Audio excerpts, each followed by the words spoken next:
ada invite, ada unmute sama raise hand. Nah, nanti bisa diklik raise hand yang paling kanan ya. Oke. Oke, bisa saya tampilkan ya. Sebentar.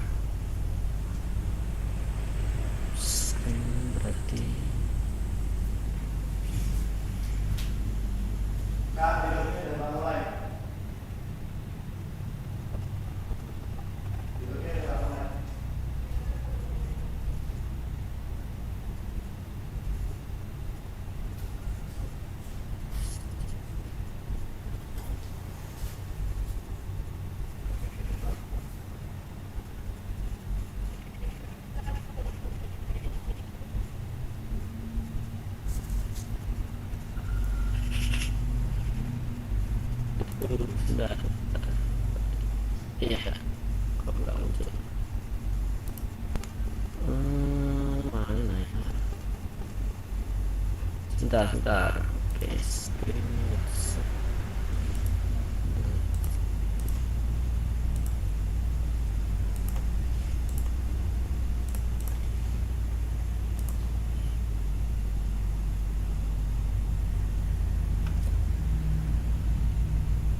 Kok nggak bisa ya?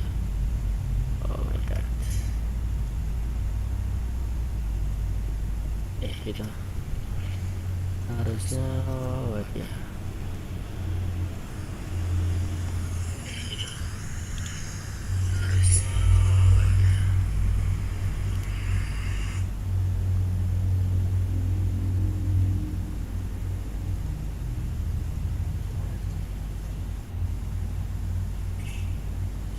Menampilkan saya gimana ya? Saya tar.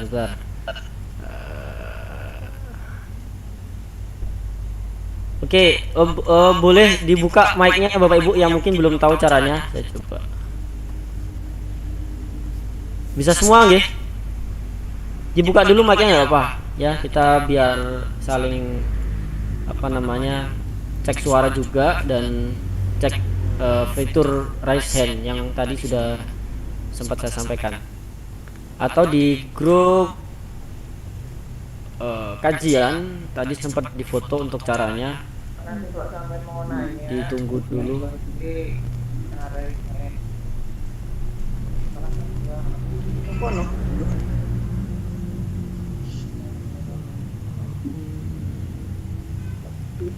Assalamualaikum Ustaz. Ya, Waalaikumsalam. Dengan siapa? Izin salat dulu ya Ustaz. Oh, oke. Ustaz. Ya. Baik, Bu. Ya, Pak Asad. Pak Asad udah bisa nih. Bentar. Oke. Sudah. Coba Pak Asad dibuka mic-nya.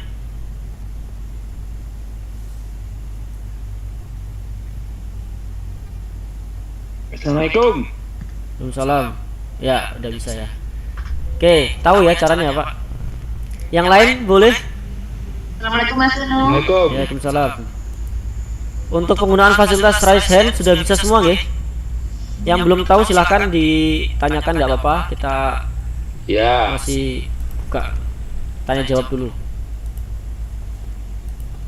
Ya, nanti kalau sudah selesai bertanya nanti bisa diturunkan, tinggal diklik lower hand, lower hand ya. Tadi kan raise hand angkat, ya lower turunkan, berarti lower hand, biar nanti nggak angkat terus tangannya, nanti capek. Tangannya diangkat terus. Monggo yang masih bingung, ini mic-nya boleh dibuka, masih boleh dibuka semuanya. Handphone Ustaz. Gimana? Yang handphone? Yang handphone nanti lebih sederhana sebenarnya. Di handphone itu di bawah menu apa ya, toolbar bawah, yang paling bawah nanti paling kanan sendiri ada more. Nanti diklik more, pilih raise hand. Iya, yang handphone lebih mudah sebenarnya. Ya, bisa nih? Insyaallah bisa. Oke, siap. Mana fotonya, Pak? Yang apa, Pak? Handphone atau laptop? HP. Yang HP di fitur paling bawah kanan, sebelah kanan bawah, tulisan more, diklik, kemudian nanti ada pilihan raise hand.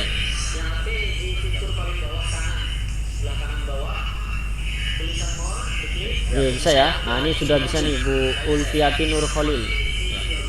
Nah, ketika nanti sudah ada yang angkat tangan, kita akan, karena gini, nanti sistem dari Zoom itu yang angkat tangan nanti dia kan tampilan partisipan itu sesuai abjad ya. Sesuai abjad, yang up paling atas, yang Z paling bawah. Nah, nanti ketika semuanya di mute dan kemudian ada yang raise hand, maka dia nomor yang huruf Z yang paling bawah nanti bisa naik ke paling atas gitu. Jadi nanti kita bisa langsung ketahuan dari partisipan mana yang sudah mengajukan raise hand untuk mengajukan pertanyaan seperti itu. Jadi selama raise hand yang belum diturunkan, maka dia akan berada di posisi teratas seperti itu. Ya, karena kita nanti akan coba lebih interaktif biar ya lebih komunikatif Pak ya antara peserta dengan Ustadz nanti insya Allah. Karena di beberapa pertemuan ke depan nanti kita akan coba ada beberapa variasi acara yang akan kita adakan insya Allah ya. Nanti ya penasaran, tunggu saja ya kehadirannya. Mungkin 1 atau 2 pertemuan lagi kita akan ada sebuah variasi acara untuk kajian 3 kitab ini. Jadi kita akan coba mulai dengan fasilitas raise hand biar nanti terbiasa juga seperti itu. Kalaupun nanti Bapak Ibu yang belum bisa menggunakan atau nanti yang terlambat, ya silahkan chat, nggak apa-apa, nanti coba kita akan lihat ya. Akan kita lihat kalau memang sudah terbiasa dengan chat, karena memang ini transisi ya dari chat kemudian ke buka suara. Nanti kita akan coba lihat, kita akan coba maklumi beberapa yang belum bisa seperti itu. Kita akan coba bantu semaksimal kita insya Allah.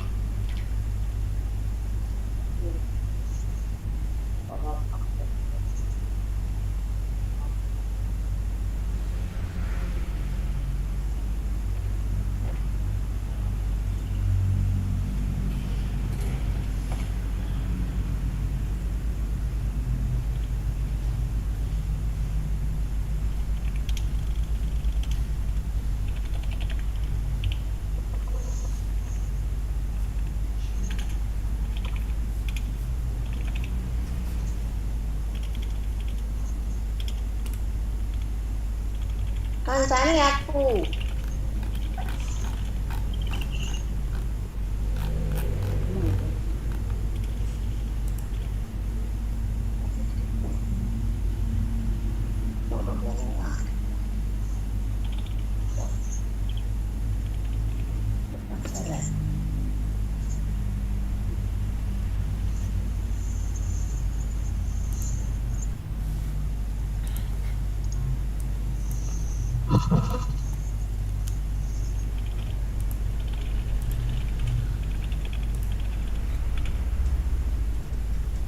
Aku senang gomik.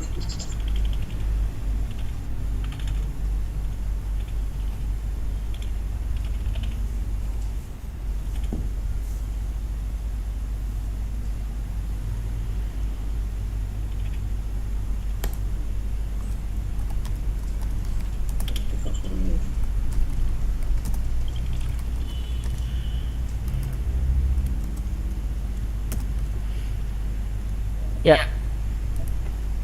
Oke, udah bisa semua ya. Oke, baik, ini karena sudah melewati dari 7:30, peserta baru 30 ya, tapi nggak apa. Untuk koneksi dari Ustadz Anwar server, apakah siap insyaallah. Oke, baik. Ya, ini Pak Sugeng sama Pak Mustaqim bisa di lower hand dulu, diklik lower hand biar turun ya tangannya, nanti capek. Ya, belum sesi pertanyaan, tadi baru uji coba, nggak apa, bisa diturunkan lagi. Oh iya, bisa saya tutup sendiri. Baik.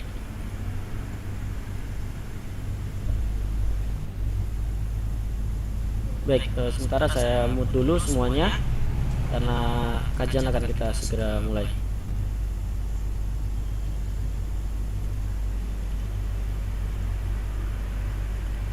Baik, bismillahirrahmanirrahim. Assalamualaikum warahmatullahi wabarakatuh. Innal hamdalillah nahmaduhu wa nasta'inuhu wa nastaghfiruh wa na'udzu billahi min shururi anfusina wa min sayyiati a'malina may yahdihillahu fala mudhillalah wa may yudlil fala hadiyalah. Asyhadu an la ilaha illallah, asyhadu anna Muhammadar Rasulullah. Allahumma shalli ala Muhammad wa ala ali Muhammad. Rabbi ishrah li sadri wa yassir li amri wahlul 'uqdatam min lisani yafqahu qawli. Amma ba'd. Baik, Bapak Ibu sekalian, peserta kajian 3 kitab Esa Ubaidullah Wasilah Tarbiyah yang sangat dahsyat. Hari Selasa 24 November 2020, insyaallah pada malam hari ini 19.30 sampai 21.30 di via Zoom ya, dan live Facebook. Insyaallah juga ada YouTube ya. Mari kita buka kajian kita pada malam hari ini dengan Al-Fatihah.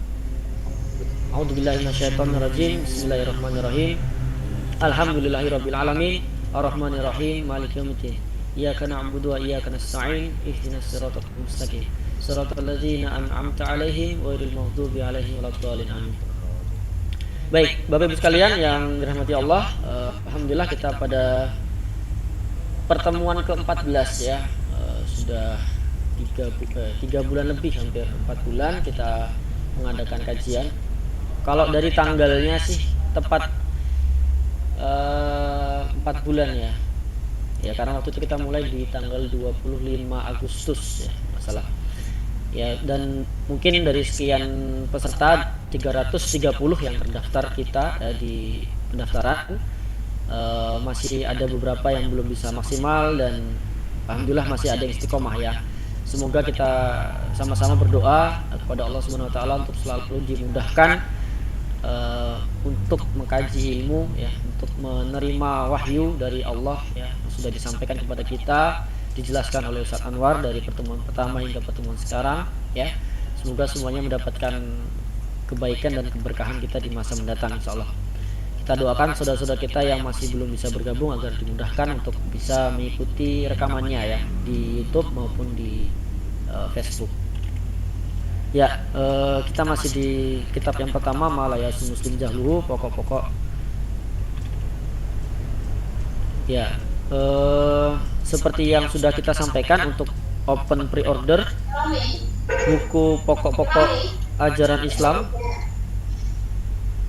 yang wajib diketahui setiap muslim atau Malayasul Muslim Jahluhu, kita buka yang kedua insyaallah sampai tanggal 30 November ya. Kami tunggu partisipasinya Bapak Ibu yang ingin memaksimalkan ya kajian kita dengan adanya kitab.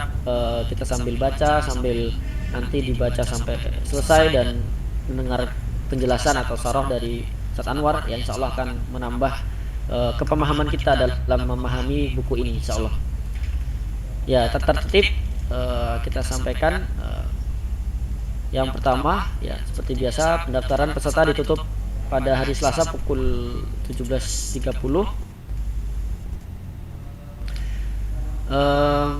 Yang masuk setelah jam tersebut kita akan proses di esokan harinya. Yang kedua, peserta diharapkan bergabung ke Zoom ya sebelum materi dimulai.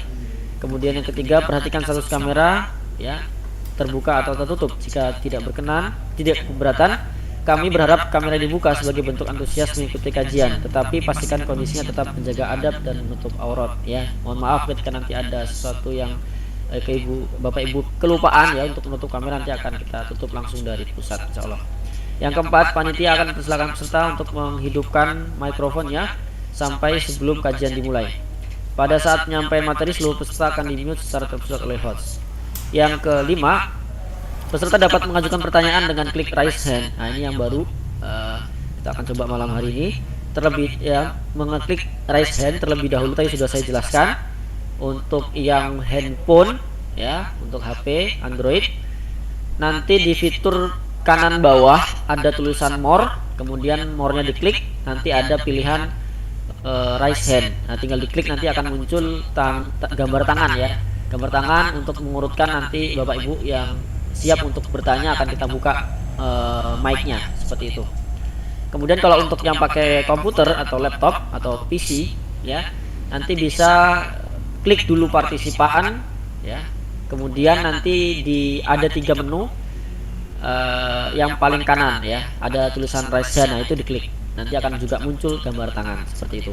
Yang keenam, peserta yang mengalami gangguan baik jaringan internet maupun aplikasinya Zoom-nya ya, bisa mengikutinya di live streaming Facebook Anwar Jufri Sekolah Umroh atau YouTube ya. Tadi juga kita coba linkkan.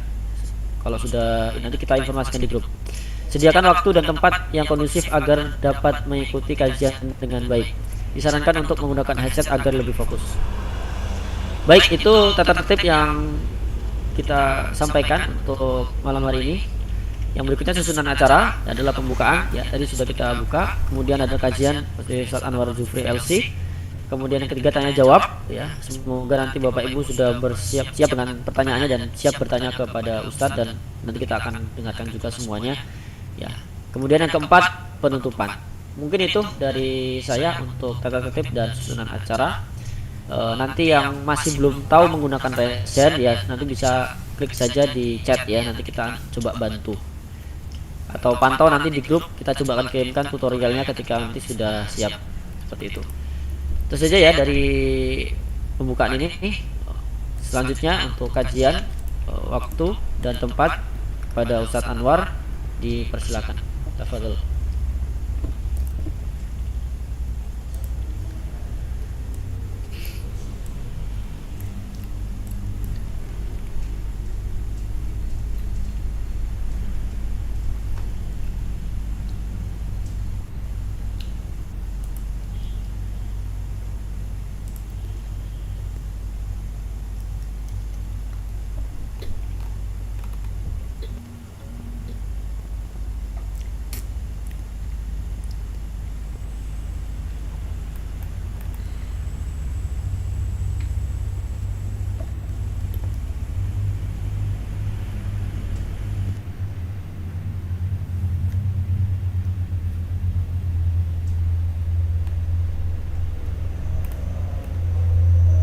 Mic-nya belum masuk, Ustaz.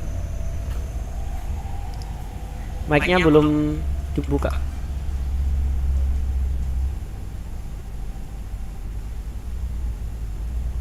Bang Ali bisa dibantu?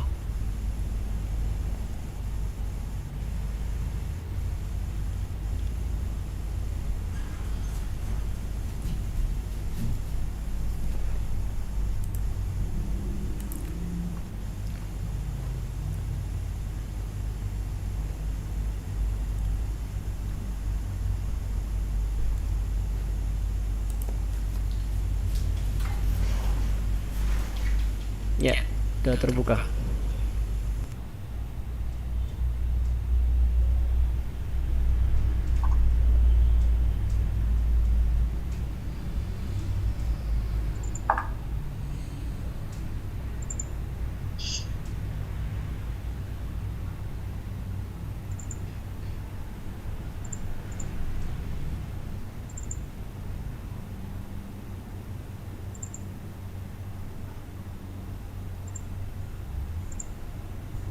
Terdengar? Ya, terdengar, Ustaz. Baik. Terdengar. Lanjut.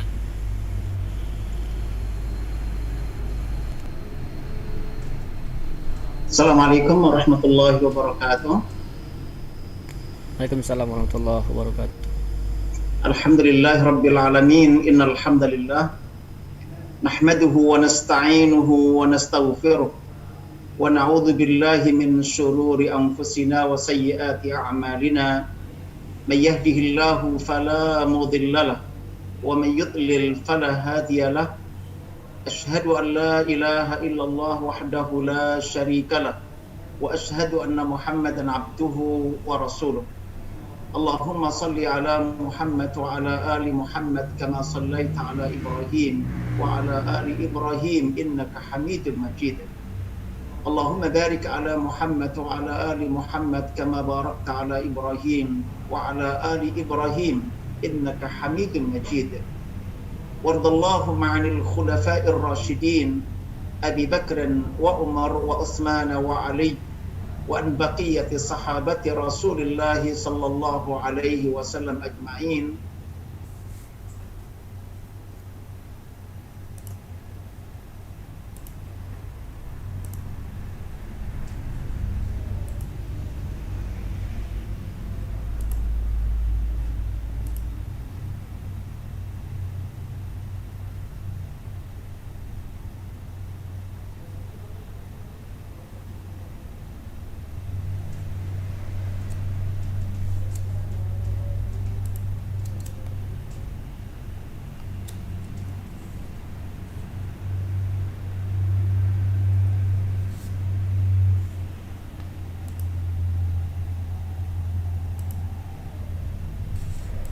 Ya mohon maaf Bapak Ibu sekalian, sempat terputus tadi.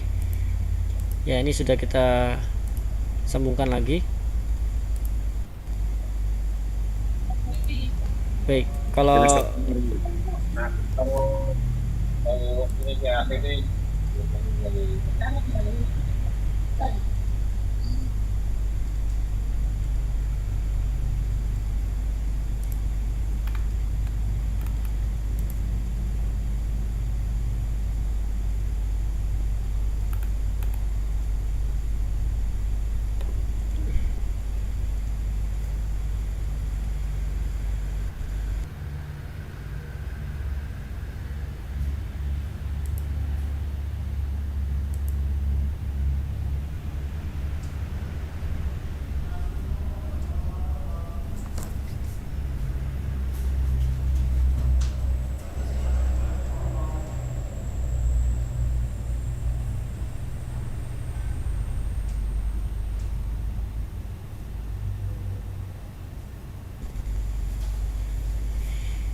sudah, ya kita tunggu sebentar untuk nyambung dari Ustadz Anwar.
Ambilkan HP-nya Uni nanti masalah Mana? Belum masuk.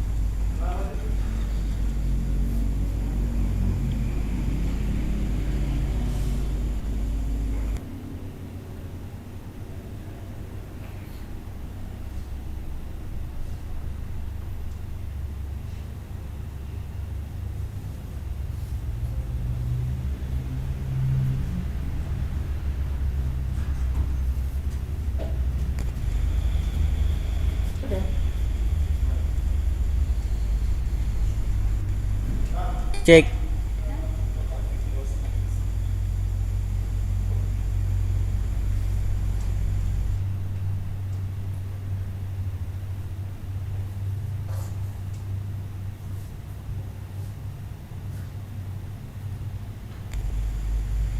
Baik, Ustadz Anwar sudah siap, bisa dibuka mic dan kamera.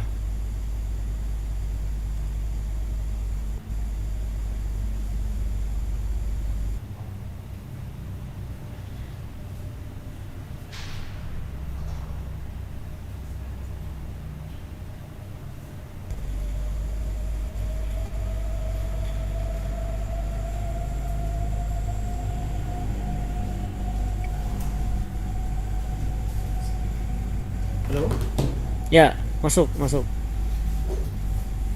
ada suara suara mendengung ya. Suara mendengung. Enggak,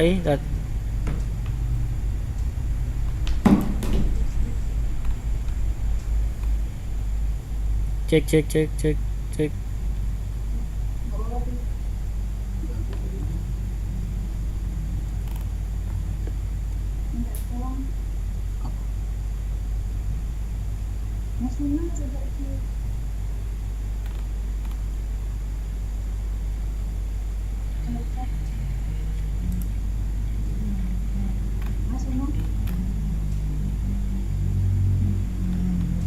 Ya.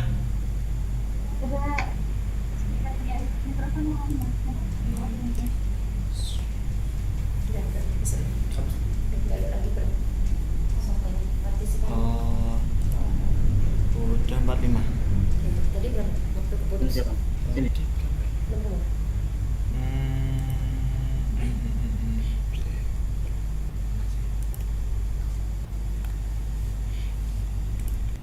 Tadi itu seminggu putus 51. Belum semuanya.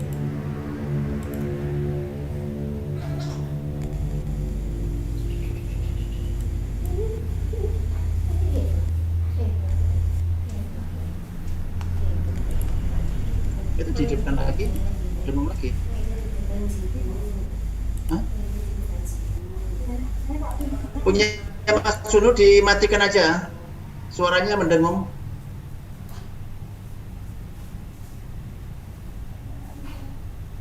Apa yang tadi nanti?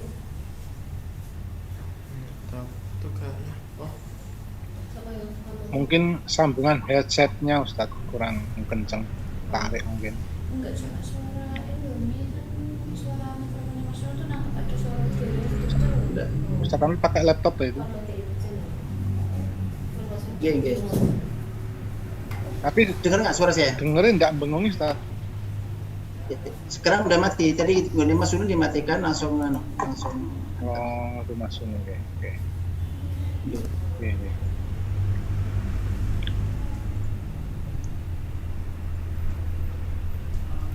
Ya, Assalamualaikum warahmatullahi wabarakatuh. Salam. Alhamdulillahi rabbil alamin. Innal hamdalillah nahmaduhu wa nasta'inuhu wa nastaghfiruh wa na'udzu billahi min shururi anfusina wa sayyiati a'malina. May yahdihillahu fala mudilla lahu wa may yudlil fala hadiya lahu. Asyhadu an la ilaha illallah wahdahu la syarika lahu wa asyhadu anna Muhammadan abduhu wa rasuluh. Allahumma salli ala Muhammad wa ala ali Muhammad kama sallaita ala Ibrahim wa ala ali Ibrahim innaka Hamidum Majid. Allahumma barik ala Muhammad wa ala ali Muhammad kama barakta ala Ibrahim wa ala ali Ibrahim innaka Hamidum Majid.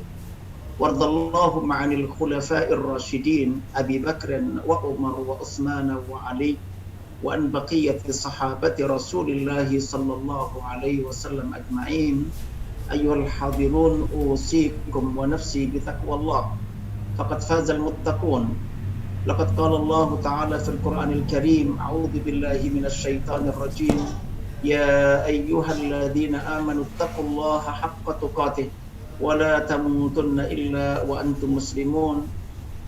سبحانك لا علم لنا إلا ما علمتنا إنك أنت العليم الحكيم. اللهم فقهنا في الدين وعلمنا الكتاب والحكمة. اللهم اغفر ذنوبنا وطهر قلوبنا وفصح ألسنتنا وحسن فروجنا وآتنا الحكمة والحكم رحمة للعالمين. يا حي يا قيوم برحمتك نستغيث أصلح لنا شؤوننا كلها ولا تكلنا إلى أنفسنا طرفة عين. اللهم اجعلنا من عبادك الذين آتيتهم مالا وعلما وهم يتقون فيه ربهم ويصلون فيه رحمهم ويعلمون لله فيه حقا. اللهم اجعلنا من أكبر كبار رجال الأعمال الصدوقين الأمناء وجعلنا من أكبر كبار العلماء ورثة الأنبياء وجعلنا من أكبر كبار أئمة الأمة وقادتها وروادها برحمتك يا أرحم الراحمين. أما بعد. Bapak Ibu dan teman-teman sekalian yang dirahmati oleh Allah Subhanahu wa taala. Pada kesempatan malam hari ini insya Allah saya coba sampaikan 2 poin ya, pendek insya Allah untuk mengakhiri pembahasan tentang tauhid uluhiyah. Dan saya berharap mudah-mudahan pada pertemuan yang akan datang kita mulai membahas tentang tauhid asma dan sifat. Bapak Ibu dan teman-teman sekalian yang dirahmati oleh Allah, pada dua tema yang insya Allah pada malam hari ini kita bahas, yaitu yang ke-7 dan ke-8 tentang pemahaman as-salafus salih terhadap muhkamat al-kitab dan as-sunnah adalah hujjah.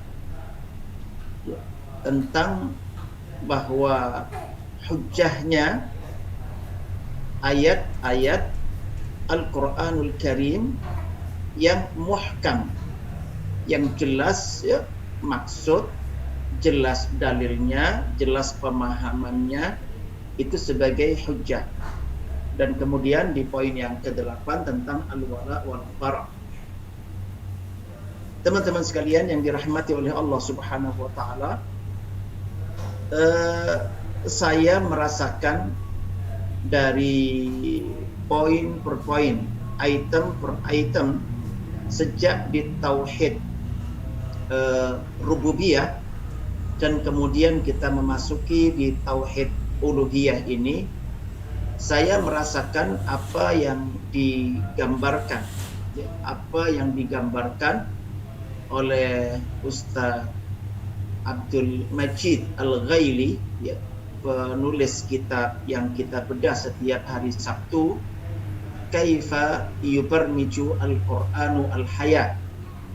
Bagaimana Allah melalui Al-Quran memprogram kehidupan kita. Di bagian-bagian awal kitab itu dijelaskan oleh beliau bagaimana Allah memprogram pertama keilmuan kita. Setelah keilmuan kita diprogram, maka tahap berikutnya diprogram laku dan perbuatan kita, tingkah laku kita, perbuatan kita, untuk memasuki program yang ketiga adalah potensi hasil yang bisa kita wujudkan di dunia sebagaimana potensi hasil yang bisa kita wujudkan di akhirat. Target hasil bisa dikontrol, bahkan bisa dijamin oleh Allah Subhanahu wa taala sebelum perbuatan itu dilakukan. Ketika nanti dalam melakukan perbuatan itu berdisiplin melaksanakan sesuai dengan program ilmu yang telah diberikan. Ya, kita terasa sekali bahwa kita ditata, kita ditandani, kita diatur. Aspek keilmuan kita ditata, diprogram, aspek perilaku kita diprogram, tidak boleh seenaknya.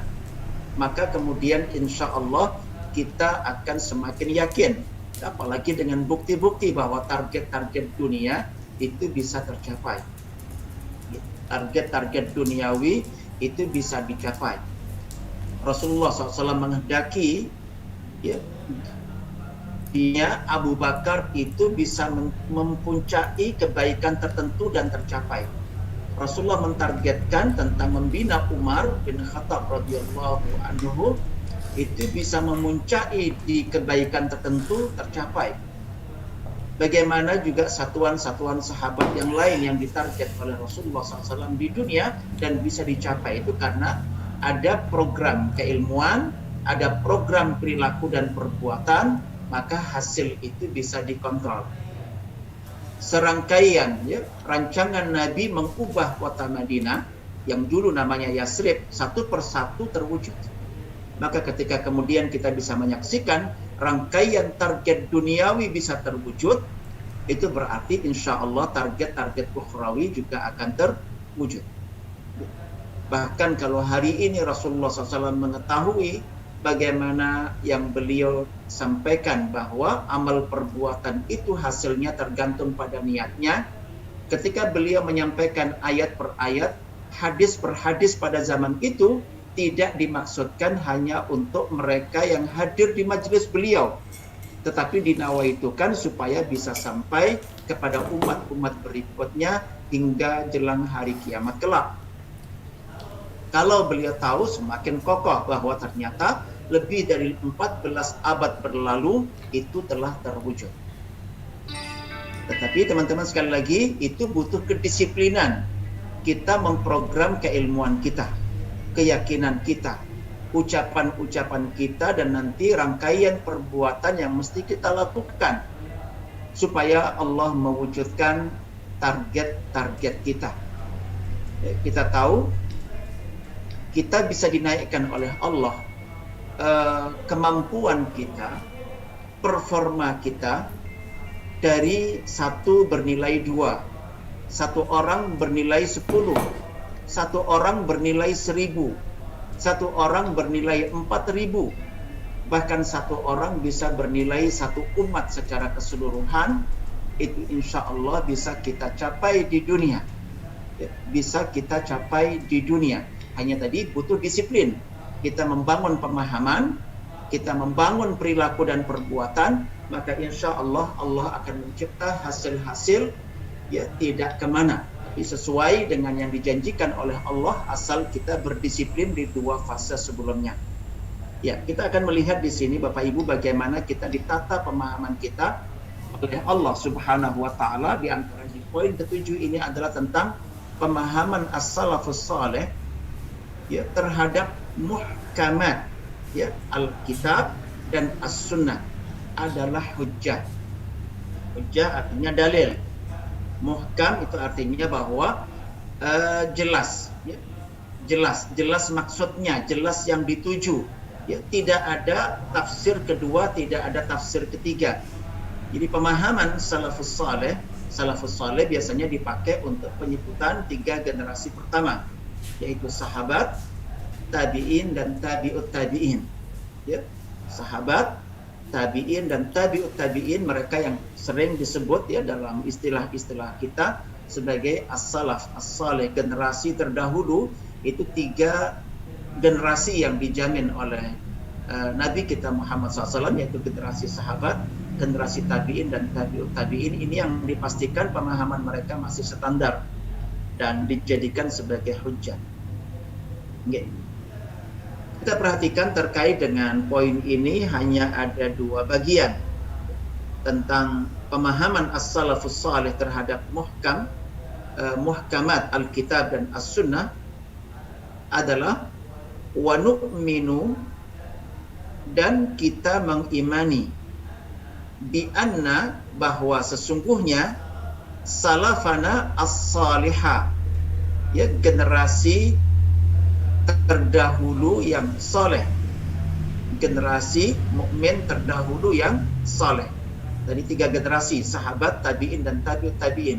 Kita mengimani bahwa salafus saleh 3 generasi itu kama kanu al-marja' al-mawsuqa bihi fi naqli nususil wahyi, sebagaimana mereka itu menjadi referensi yang terpercaya, kita percayai dalam meriwayatkan, dalam memindahkan, dalam mentransfer ya, dalam periwayatan nas-nas wahyu, tek-tek wahyu ya, mereka lah yang kita percaya ya untuk mengantarkan sampai kita hari ini adalah berasal dari as-salafus saleh.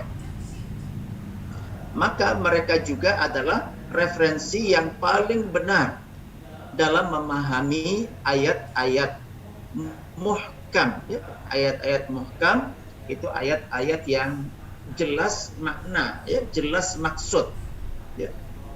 Antara 2 orang, 3 orang, 4 orang, satu pemahaman dalam itu dikatakan sebagai muhkam.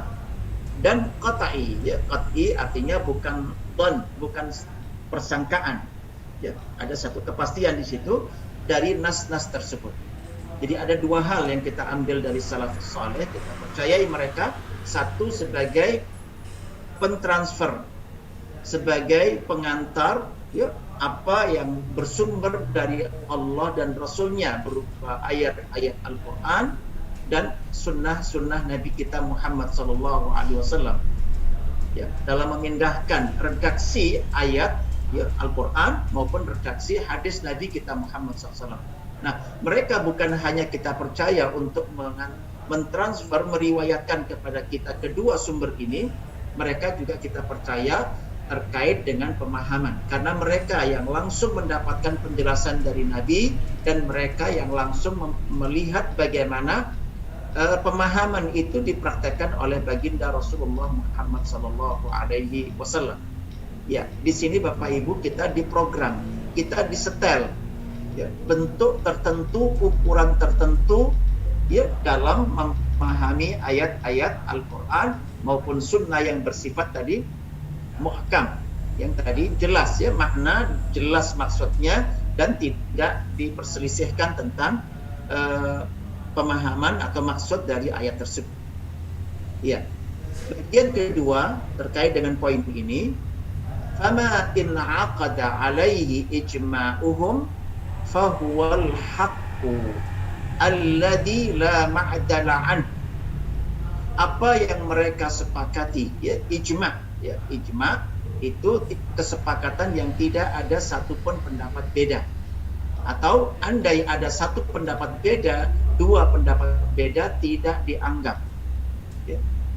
Tidak dianggap, tidak diakui, itu namanya ijma'. Tapi kalau ittifaq dimungkinkan sepakat 2, 3, 4, 5 ulama, sementara nanti di sisi yang lain ada sekumpulan ulama yang lain beda dengan pendapat itu, namanya ittifaq.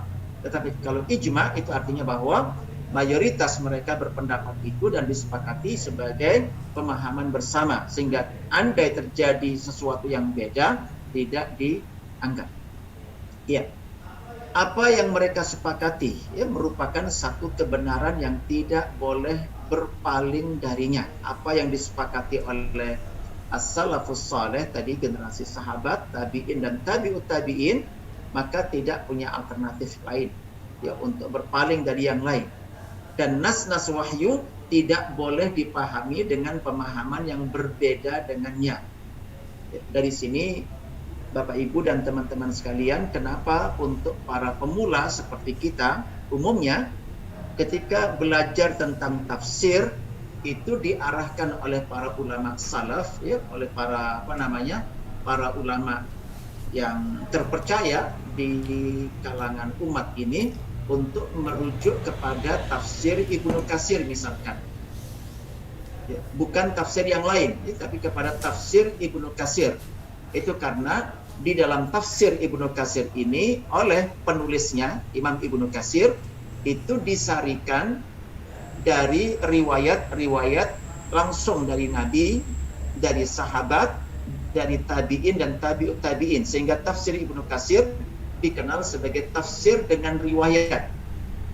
Karena kalau kita memahami ayat berdasarkan apa yang terdapat dalam tafsir itu, maka itu standar sesuai dengan pemahaman 3 generasi yang pertama ini.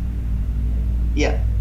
Jadi sekali lagi di bagian kedua, apa yang disepakati oleh oleh salafus saleh itu adalah kebenaran itu sendiri dan tidak punya pilihan lain untuk berpindah dan meninggalkan mereka dan mengambil yang lain. Dan bahkan ditegaskan tidak boleh kita pahami nas-nas ya wahyu itu berbeda dari ijma' para salafus saleh ini. Ya. Sekali lagi Bapak Ibu dan teman-teman sekalian, ini ketat ya dilaksanakan tadi dalam rangka untuk menjaga supaya perilaku kita terkontrol oleh pemahaman ini, tidak diliarkan sedemikian rupa, karena memang ada goal terkait dengan hasil, harus mencapai hasil tertentu. Ya, ada beberapa ayat yang bisa dipaparkan di sini, diantaranya adalah firman Allah Subhanahu Wa Taala dalam surat An-Nisa ayat 115. A'udzubillahi minasyaitonir rajim. Wa may yushaqiqir rasul min ba'di ma tabayyana lahu al-huda wa yattabi' ghayra sabilil mu'minin nuwallihi ma tawalla wa nuslihi jahannama wa sa'at masira. Dan barang siapa yang menentang Rasul ya, mengambil sikap berbeda dari apa yang disampaikan oleh Rasul, dari apa yang diperbuat oleh Rasul. Sesudah jelas kebenaran baginya, ya, sudah sampai kepada mereka penjelasan tentang petunjuk Allah, ya, dan sunnah Rasul, ternyata mereka mengambil sikap berbeda, bertentangan, dan mengikuti jalan yang bukan jalan orang-orang mukmin, terutama mukmin pendahulu, ya, tadi 3 generasi pertama, ya, dan ya mengikuti jalan yang bukan, ya, yang bukan. Seharusnya kita mengikuti jalannya orang-orang mukmin pendahulu, salafus saleh tadi itu. Di sini sudah menentang Rasul dan mengikuti jalan yang bukan jalan orang-orang mukminin. Maka kami biarkan ia leluasa terhadap kesesatan yang telah dikuasainya itu, dan kami masukkan ia ke dalam jahanam, dan jahanam itu seburuk-buruk tempat kembali. Iya, cukup keras, ya, disampaikan oleh Allah Subhanahu wa Ta'ala. Kemudian berikutnya kita mendapatkan penegasan dari baginda Rasulullah Muhammad SAW tentang kewajiban kita untuk mengikuti para khulafa'ur rasyidin, ya, dan para sahabat, ya, yang zaman Nabi Muhammad SAW yang disepakati oleh para ulama. Ya. Nabi Muhammad SAW bersabda, "Alaikum bisunnati wa sunnati al-khulafa'ir rasyidin al-mahdiyyin, addu 'alaiha bin nawajid." Hendaknya kalian berpegang teguh, ya, kepada sunnahku dan sunnah-sunnah khulafa'ur rasyidin yang mendapatkan petunjuk. Khulafa'ur rasyidin, sebutan ini untuk 4 orang khalifah Nabi, Abu Bakar, Umar, Utsman, Ali, ya, ridwanullahi alaihim ajma'in. Gigitlah sunnah-sunnah itu dengan gigi geraham. Artinya bahwa harus dipilih, harus diambil, ya, harus dipegang erat, bahkan digigit di sini dengan, ya, gigi geraham, ya, untuk tidak mengambil pilihan-pilihan di luar itu, ya, untuk tidak mengambil pilihan-pilihan di luar itu. Hadis diriwayatkan oleh Abu Dawud dan At-Tirmidzi. Berikutnya Rasulullah SAW menegaskan lagi dalam hadis yang lain, dikatakan bahwa wasataftariq ummati, dan umatku akan terpecah menjadi 73 golongan, 73 firqah, 73 golongan. Kulluha finnar, semua golongan itu nanti akan masuk ke dalam neraka, illa wahidatan, kecuali satu golongan saja. Nah, siapa satu golongan ini? Inilah yang direkomendasi, ya, yang direkomendasikan oleh baginda Rasulullah Muhammad SAW dan ada dalam pembahasan tema kita. Kecuali satu, ya. Apa dan siapa itu? Wahiyal jamaah, yaitu jamaah. Ya, satu yang akan selamat dari neraka, yaitu yang disebut dengan al-jamaah. Apa al-jamaah itu? Al-jamaah itu pada pemahaman dasarnya adalah kebenaran yang diadopsi, dipahami, diyakini, dan diamalkan oleh Nabi. Kemudian dipahami, diamalkan, ya, diyakini dan diamalkan oleh sahabat-sahabat Nabi. Jadi jamaah itu aslinya bukan kumpulan orang, tetapi nilai kebenaran yang dipahami oleh Nabi bersumber dari Allah, ya, agama ini dengan pemahaman beliau dan keyakinan beliau dan bahkan dipraktekkan oleh beliau. Dan para sahabat persis, ya, mengulang apa yang dipahami oleh Nabi, apa yang diyakini oleh Nabi, dan apa yang diperbuat oleh Nabi. Ini yang kemudian kita dirujuk ke sana, ya. Kenapa kemudian bahwa dikatakan bahwa pemahaman salaf tentang ayat-ayat muhkam, begitu juga sunnahnya adalah hujjah, ya, adalah hujjah. Ya. Mengikuti jalan orang-orang mukmin dan apa yang disunnahkan oleh para khulafa'ur rasyidin serta jalan para sahabat Rasul. 4 khalifah setelah Nabi, Abu Bakar, Umar, Utsman, Ali, yang disebut dengan Khulafaur Rasyidin, adalah terbaik dari para sahabat. Tetapi kemudian Nabi bukan hanya merekomendasi untuk merujuk kepada 4 orang itu, tetapi juga para sahabat Rasul yang lain. Ya, dikatakan bahwa mengikuti jalan orang-orang mukmin dan apa yang disunnahkan oleh para Khulafaur Rasyidin serta jalan para sahabat Rasulullah SAW akan menjaga diri dari keterjerumusan ke dalam perbuatan-perbuatan bid'ah dan kesesatan. Ini cukup membantu kita untuk memahami kalimat yang ada dalam kitab Kaifa Yubarrijul Qur'anul Haya. Bagaimana Al-Quran memprogram kehidupan. Ini kita benar-benar ditata, ya, dijagani kanan, kiri, depan, belakang, bagaimana supaya tidak terjerumus ke dalam perbuatan-perbuatan bid'ah dan kesesatan-kesesatan yang lain yang merujuk kepada hawa nafsu. Ya, ini kurang lebih Bapak Ibu dan teman-teman sekalian di bagian yang ke-7 tentang pembahasan kita di tauhid uluhiyah kita. Dan bagian yang terakhir tentang al-wala wal bara, saya berharap dimudahkan oleh Allah Subhanahu wa taala. Al-wala wal bara. Ya. Ada 5 penggalan, ya, matan dari penjelasan yang disampaikan oleh 2 pengarang kitab ini, ya, Dr. Abdullah Musleh dan Dr. Salah As-Sawi. Beliau ketika menjelaskan tentang al-wara, bingkai al-wala wal bara yang mesti kita pahami, bagian yang pertama dari 5 penggalan itu, wa nu'minu bi anna ma'aqadal wala'i wal bara wal islamu la ghair. Sebelum itu saya ingatkan Bapak Ibu, seringkali kita dalam konteks hubungan-hubungan kadang faktor perasaan itu dominan. Ikatan darah itu dominan. Ikatan ras, ikatan kewilayahan, ikatan profesi seringkali mendominasi. Nah, kita dipandu, ditata, diprogram terkait dengan bagaimana kita memahami konteks hubungan-hubungan kita. Ya, hubungan-hubungan kita.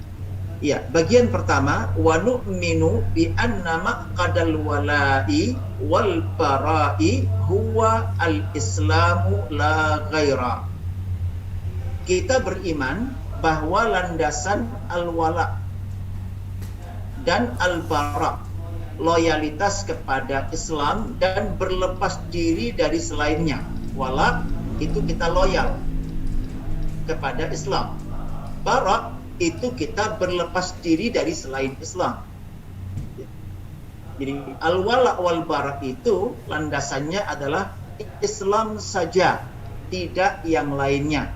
Bukan karena bendera, bukan karena baju, ya, ormaskah, partaikah, apapun, ya, bukan yang lain. Ya, kalau kita mau loyal itu karena faktor Islamnya.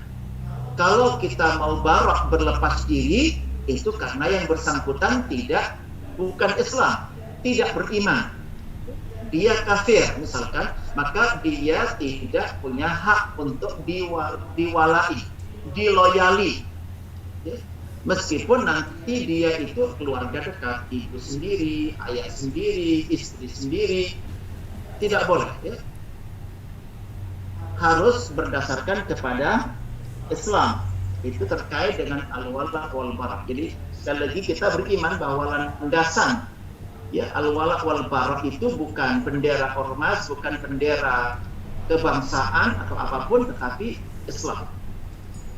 Islam kita loyal. Non-Islam itu berarti kita wajib bara.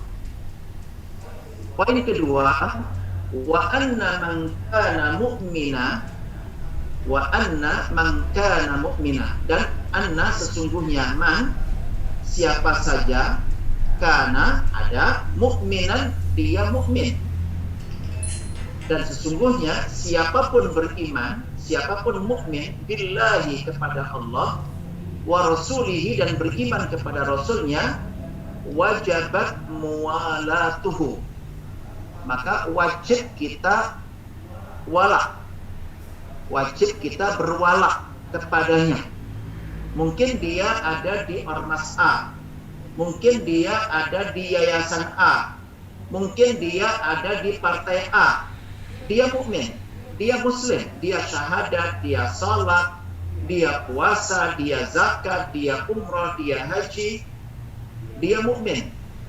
Dimanapun dia posisinya, ada di kelompok manapun dia, ketika dia mengadopsi Islam, mempercayai Islam, dan menjaga betul Islam, maka wajib bagi kita untuk berwali, mualaf, ya, berwala kepada mereka. Ainama kana, dimanapun dia berada, ya, dimanapun dia berada, baik secara geografis ada di sebuah negara, atau di belahan benua yang mana, atau dia di ormas mana, atau di lembaga mana, atau di partai mana, asal dia adalah mukmin, maka kita wajib, dikatakan wajabat, ya, wajabat muwalatuhu, adalah wajib untuk berwala kepadanya. Ya, tentang wala nanti apa maknanya kita akan dapatkan pengertiannya. Yang ketiga, wa man kana kafira, dan barang siapa yang kafir, ya, barang siapa yang kafir billahi, kepada Allah, wa rasulihi, dan rasul Allah, wajabat al-bara'atu minhu, maka wajib hukumnya berlepas diri darinya. Aina makan, dimanapun dia berada, mungkin serumah dengan kita, mungkin satu ayah satu ibu dengan kita. Aina makan, mungkin ada di dalam ormasnya, mungkin ada dalam jamaahnya, sangat mungkin, sangat mungkin. Ya, kita sangat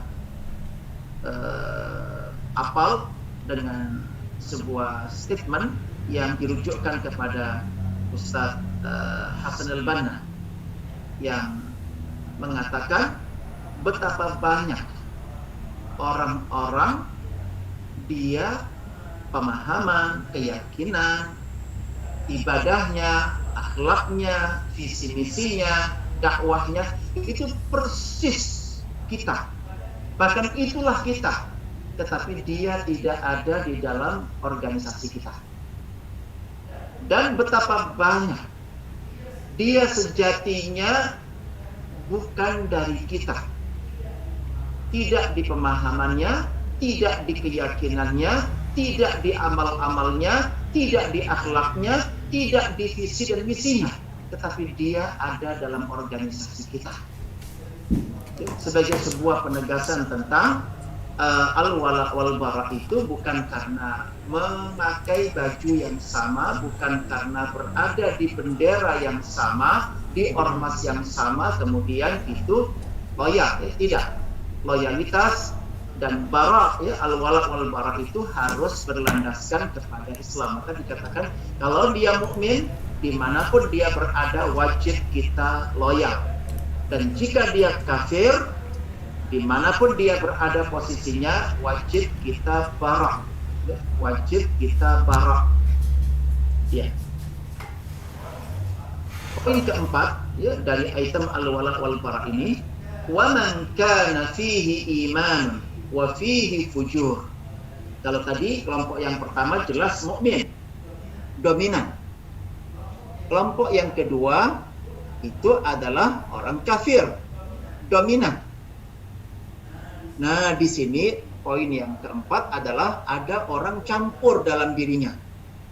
Sedikit iman ada, sedikit dia atau banyak dosa juga ada. Ini campur dalam dirinya. Nah, bagaimana kita perlakukan? Apakah wala? Kalau dia mukmin, wala jelas. Kalau dia kafir, bara jelas.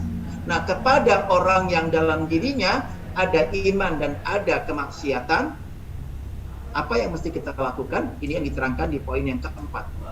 Wa man kana fihi imanun wa fihi fujur Sedangkan orang yang di dalam dirinya bertemu ada iman dan ada kefajiran, melampaui batas, ya, melakukan dosa-dosa, ya.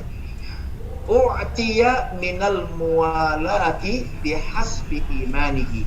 Maka orang seperti ini diberikan loyalitas, iya, tetapi seukuran dengan kadar iman yang ada dalam dirinya, seukuran dengan kadar Islam yang ada di dirinya. Wa minal bara'ah, dan di waktu yang sama juga kita bara', berlepas diri darinya, tetapi dalam batas kefajirannya, dalam batas, ya, melampaui batasnya, dalam batas dosa-dosa yang diperbuat. Artinya tidak diloyali mutlak, tidak juga dibarai secara mutlak. Dan nanti kita akan banyak dalam persoalan ini, ya. Kita akan, ya, akan banyak di wilayah yang ini, ya. Misalkan kita melihat bagaimana baginda Rasulullah Muhammad SAW ketika beliau merespon penjelasan dari Abu Hurairah. Abu Hurairah menjelaskan bahwa ketika dia ditugasi oleh Nabi kita Muhammad SAW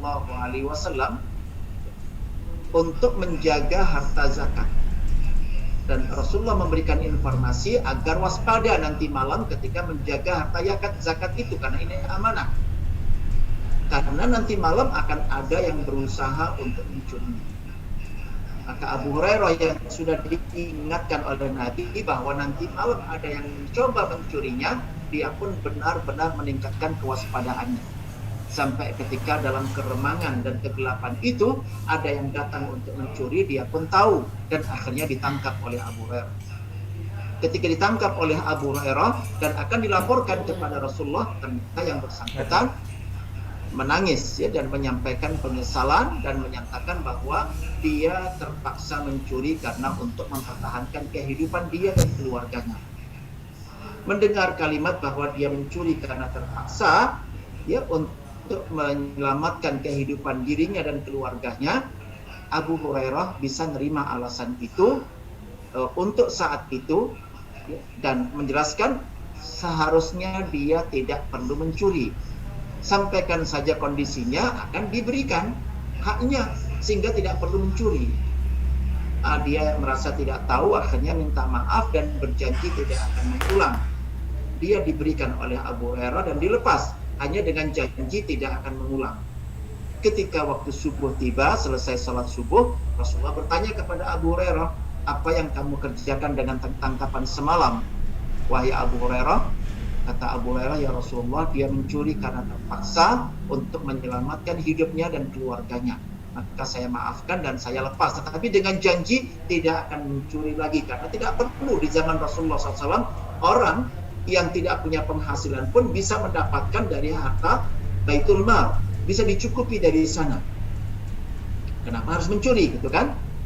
Maka ketika Rasulullah mendengar alasannya Abu Hurairah melepas dia karena sudah mendapatkan komitmen dan mendapatkan pengakuan karena terpaksa, ketika itulah Rasulullah mengatakan dia berbohong.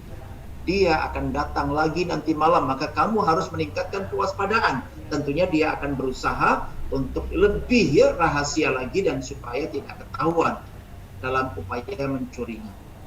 Tetapi Abu Hurairah di malam kedua pun bisa menangkap yang bersangkutan, dan ketika diingatkan, tidakkah semalam sudah berjanji untuk tidak mengulang lagi, maka dia pun menangis dan mengatakan khilaf, ya, khilaf. Dan dia mengulang janjinya tidak akan mengulangi lagi. Untuk kali ini benar-benar tidak akan pernah mengulang. Ya, Abu Hurairah merasa itu wajar. Ya, orang sudah berjanji dan khilaf, maka perlu, ya, dimaafkan sedemikian rupa. Maka malam kedua pun oleh Abu Hurairah dilepas dengan janji tidak mengulang, dan diancam jika sampai mengulang yang ketiga kalinya benar-benar akan dihadapkan kepada baginda Rasulullah Muhammad SAW. Ketika subuh ditanya lagi oleh baginda Rasulullah SAW dan disampaikan, ya, kenapa dia lepas? Karena benar-benar berjanji tidak akan mengulang lagi. Maka Rasulullah mengatakan lagi, dia berbohong. Nanti malam dia akan datang yang ketiga kalinya dan akan berusaha untuk mencuri lagi. Maka kamu harus lebih waspada. Dan di malam ketiga itulah benar-benar Abu Hurairah seakan kehabisan kesabarannya karena ini berbohong, berjanji dan berbohong. Maka dia bertekad benar-benar akan menyerahkannya kepada Rasulullah SAW. Ketika itulah kemudian si pencuri ini nampaknya tetap ingin bisa lolos. Dia menyampaikan, jika engkau lepas aku, saya akan ajarkan kepadamu satu rahasia, satu ilmu. Yaitu apa? Jika kamu membaca ayat kursi dalam satu malam, ya, maka setan tidak bisa masuk ke dalam rumah kamu. Di tempat kamu berada, setan tidak bisa masuk asal kamu membaca ayat kursi. Nah, merasa mendapatkan ilmu yang luar biasa, dilepas lagi oleh Abu Hurairah, dan di pagi yang keempat Rasulullah bertanya lagi, apa yang kamu kerjakan dengan tangkapan semalam wahai Abu Hurairah? Ketika itulah Abu Hurairah mengatakan, ya Rasulullah, saya lepas lagi karena dia mengajarkan kepadaku membuka satu rahasia penting. Bagaimana saya bisa terlepas dari masuknya setan ke dalam rumah adalah dengan membaca ayat kursi dalam setiap malamnya. Dan ketika itulah Rasulullah SAW mengatakan, sadaqa wa huwa kadhub. Ucapan dia kali ini benar. Ya, dia berucap benar walaupun dia adalah pembohong. Nah, di sini kita melihat bagaimana Rasulullah SAW bukan karena kemudian dia dominan bohong, kemudian kebenaran dari dia ditolak. Nah, kita diajarkan oleh Rasulullah tentang itu. Jadi kita terima kebaikan seseorang di sektor itu, tetapi tidak mutlak kita terima semua amalan dia. Sebagaimana ketika ada unsur dosa dan perbuatan maksiat, ya kita tolak. Tetapi bukan berarti kemudian ketika dia nanti berkata benar, kemudian kita tolak. Ya, begitu di poin yang keempat ini, bahwa orang yang di dalamnya ada unsur iman, ya kita berikan loyalitas wala sebatas imannya. Sedangkan bahwa dalam dirinya ada kefajiran, ada dosa, maka kita pun berikan bara'ah seukuran dengan dosa yang dia perbuat. Dan bagian yang terakhir, yang kelima, ama nu'minu bi anna man wala ala millati ghairi millatil Islam faqad naqadha bidzalika tauhidahu wa imanahu al-mujmal. Sebagaimana kita meyakini bahwa barang siapa berwala kepada agama selain Islam, maka sungguh dia telah membatalkan dengan hal tersebut, dengan langkahnya itu, dengan perbuatannya itu, dia telah membatalkan tauhidnya dan membatalkan keimanannya secara global. Ya, na'udzubillah. Sekali lagi, Bapak Ibu, inilah kita diprogram oleh Allah. Ada pemahaman tertentu yang kita harus berdisiplin diri dengan itu. Kenapa? Karena nanti selain ya tidak bertentangan dengan ilmu yang bersumber dari Allah dan Rasulnya, adalah terkait dengan bahwa hasil itu nanti sesuai dengan ketika ilmunya benar, ketika dalam praktek dan amalnya benar, maka insya Allah hasilnya tidak jauh. Hasilnya tidak kemana, dia akan menghasilkan sesuai dengan yang diinformasikan. Bahwa ilmu semacam ini, resep semacam ini, ketika dikerjakan dengan penuh disiplin kayak begini, maka hasilnya akan seperti ini. Berbeda manakala kita praktekkan dalam resep masakan, ya, dengan ukuran airnya, dengan ukuran sayurnya, dengan ukuran bumbunya sedemikian rupa, termasuk nanti garamnya itu sekian. Nah, kalau kita berdisiplin, maka insya Allah kita akan mendapatkan hasil tidak jauh dari informasinya. Tapi kalau kita tidak disiplin, ternyata kemudian garam kita tambah 2, 3, 4 kali lipat, dipastikan kemudian hasilnya tidak sesuai dengan itu. Ya, maka Bapak Ibu yang dirahmati oleh Allah SWT, kita meyakini bahwa siapapun yang berwala kepada agama selain Islam, maka sesungguhnya dia telah membatalkan imannya, sadar atau tidak sadar, sengaja atau tidak sengaja, maka dia batal imannya dan batal tauhidnya. Saya berharap kita dilindungi oleh Allah Subhanahu wa Ta'ala. Kita melihat beberapa ayat terkait ini, beberapa dalil, di antaranya ada firman Allah Subhanahu wa Ta'ala di surat Al-Maidah. Allah berfirman, a'udzubillahi minasyaitonirrajim, ya ayyuhalladzina amanu la tattakhidul yahuda wan nasara awliya ba'dhuhum awliya'u ba'd wa may yatawallahum minkum fa innahu minhum innallaha la yahdil qaumadh dhalimin. Wahai orang-orang yang beriman, janganlah kalian menjadikan orang-orang Yahudi dan Nasrani menjadi pemimpin-pemimpinmu. Sebagian mereka adalah pemimpin bagi sebagian yang lain, ya. Mereka ini bersaudara, mereka saling mencinta, saling membela, saling mengusung, saling mengangkat, itu wajar. Tapi bahwa kemudian orang mukmin, orang-orang mengklaim beriman dan mengambil mereka, ini yang tidak wajar. Maka di sini dikatakan, wahai orang-orang yang beriman, jangan sekali-kali kalian mengambil Yahudi dan Nasrani itu sebagai pemimpin kalian, ya, karena mereka itu sebagian mereka adalah pemimpin bagi sebagian yang lain. Dan barang siapa di antara kamu mengambil mereka menjadi pemimpin, maka sesungguhnya orang itu termasuk golongan mereka. Jadi bukan dari golongan kita, ya, bukan dari golongan kita. Ada kasus yang sangat menarik Bapak Ibu di awal-awal Islam, ketika sahabat Mus'ab masuk Islam, ibunya sangat sakit hati dengan itu. Dia sangat marah dan terus mencoba agar Mus'ab bin Umair kembali kepada kekafiran dengan berbagai macam cara, termasuk ya sempat demo, tidak mau makan, tidak mau minum, mogok makan, mogok minum, sampai akhirnya sakit. Dan dikabarkan kepada Mus'ab bahwa ibunya sakit karena dia mogok makan, mogok minum, karena menginginkan agar Mus'ab kembali menjadi kafir.